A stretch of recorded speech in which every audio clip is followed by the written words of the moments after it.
Hey, what's up guys? How's it going? This right here is the Land Rover Defender Outbound Edition, and I'm gonna give you guys an outside walk around, an inside tour, and tell you why this one might be the one you want. All right, so let's talk really quickly about what's going on here. The Outbound Edition is really meant to be overlanding ready from the factory. So you don't really have to do too much outside to obviously add your equipment and what you need for your trip. It's supposed to be the platform they want you to build it on.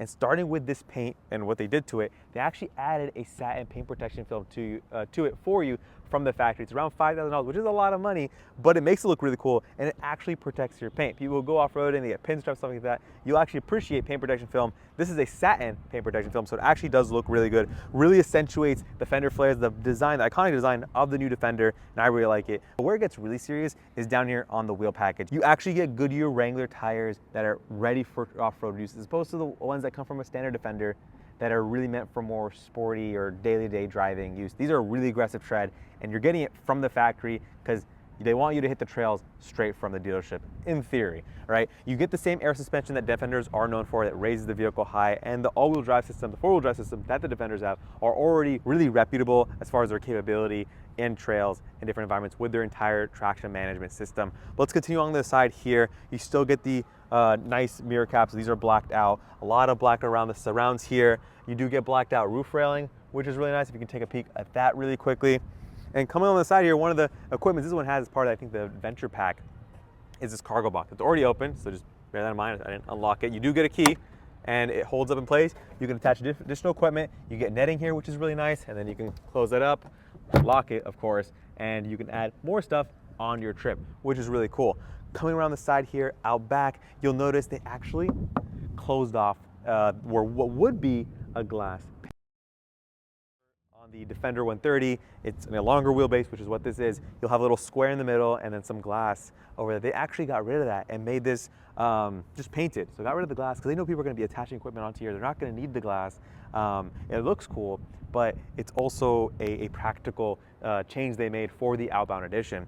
And like I said, this is based on the 130, so they made it a lot longer, but you don't get third row seats. Instead, you get more storage space. You know, if you're going on a trip, you're gonna need more storage space. Let's open it up and take a look at how much storage space you get. I have some clothes in here and my backpack, but look how deep that storage space goes.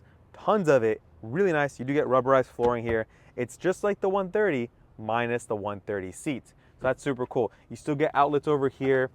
Over there, you see that wall outlet over there.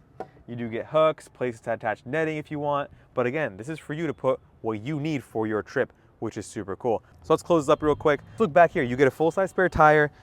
You get actual recovery hooks back here, which is really nice. This is plastic, it's not metal, unfortunately, but it is what it is.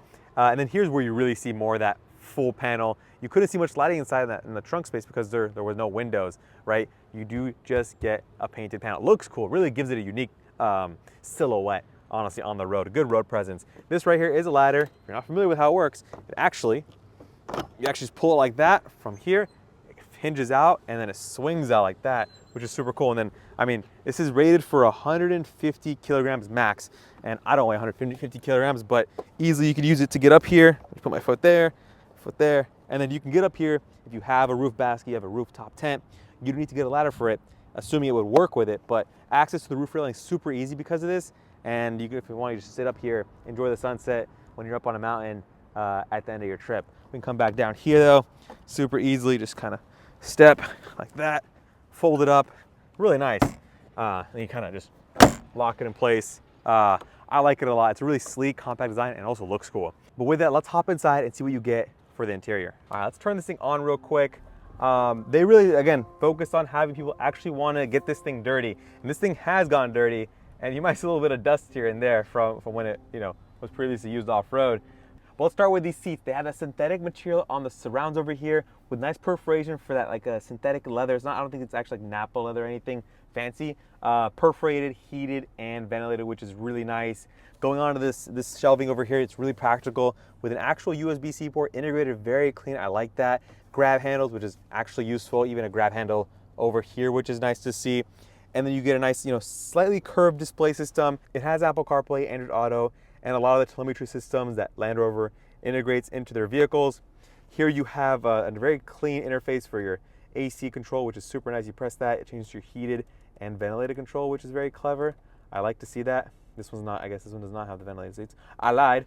Sorry about that. Gear selector here, and then here's where the practicality starts with this huge shelving that has a dedicated kind of binnacle here, but also more down here. So it's very deep and also very wide, which is cool to see. And yeah, you have that pass-through that Ethan's showing you right there, which is super cool. You get USB-C charging port and USB-A data port, and then your 12 volt over here. You do get cup holders, really big ones, which is nice to see. A wireless charger, and then a fridge over here to keep drinks cool. So they have to use the space. So they have decided to use the space for the fridge in this configuration. But you still get good storage space just up front. Looking up top, large panoramic sunroof, really maximizes that length of the roof. Doesn't go all the way to the back. You don't need it back there in the trunk space, honestly. But it's really expansive, and this portion that opens up is very large, which is cool to see. We can tilt it up so you get an idea of that opening portion. It's really big, and I like that. Looking at this mirror right here, you do get a digital rear view mirror. They know people are going to be putting stuff back there. You're not going to be able to see stuff unless you want to look at your equipment. You have the digital rear view mirror, and you can actually see behind you when you're off-road, on the trail, and stuff like that. One thing I really want to applaud Land Rover for doing is their 360 surround view camera. They really do a great job at showing that. We can kind of pan around these different views here. It's great when you're in reverse, driving around day to day, but it's also really good when you go into your off-road modes. You see a nice, projection lines for your wheel, for where your wheels are going to be, and the quality of the cameras is really good. You also get different views for towing, which is nice. If you're trying to line up a trailer, this is capable of towing. I'll put the exact number here if you guys are curious.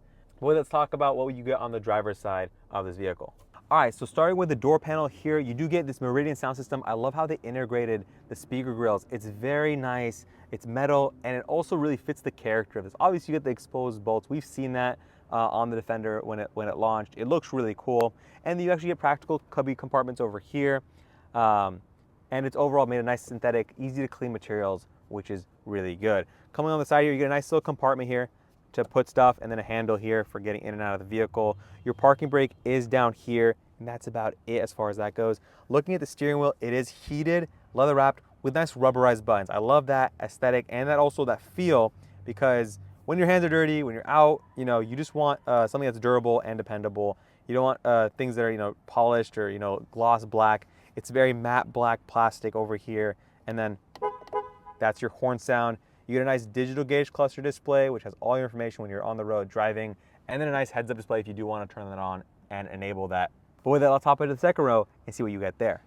All right, one thing I didn't show you guys up front, but it's obvious about the vehicle, is the rubberized flooring. So very easy to clean. We've seen that in Land Rover Defenders before. This one obviously get that standard because it's the Outbound, and you get these rubber floor mats, which add another layer of protection and make it easier to clean, where you just want to kind of toss it out, hose them down, and pop them back in. But you still get really good room back here. These seats, I mean, if you just lift up this little lever here, they slide very far forward if you really want to maximize space and just want to fold these flat, and they slide back. They also recline, forward and back if you want really upright or additional kind of, I want to say like a few degrees there of recline, which is nice to see.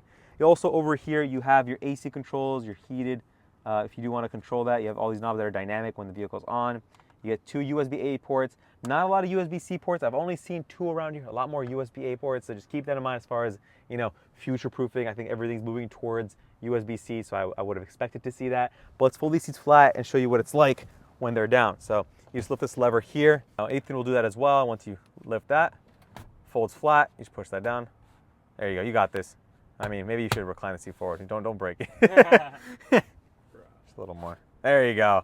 Nice. And once it's flat, you'll notice the backing is also durable. Very nice, rugged, plastic, rubberized. I don't know what type of material it is, but it's very durable. It's not a perfect flat level, but it is flush with the flooring here. So you don't get too much of a lip, you get a little bit of a gap. This has the rubber floor mats here, which have access to your tie downs, which is great. But look how much space you get back here. I would say it's about, I want to say a little over, my guess is 6 feet.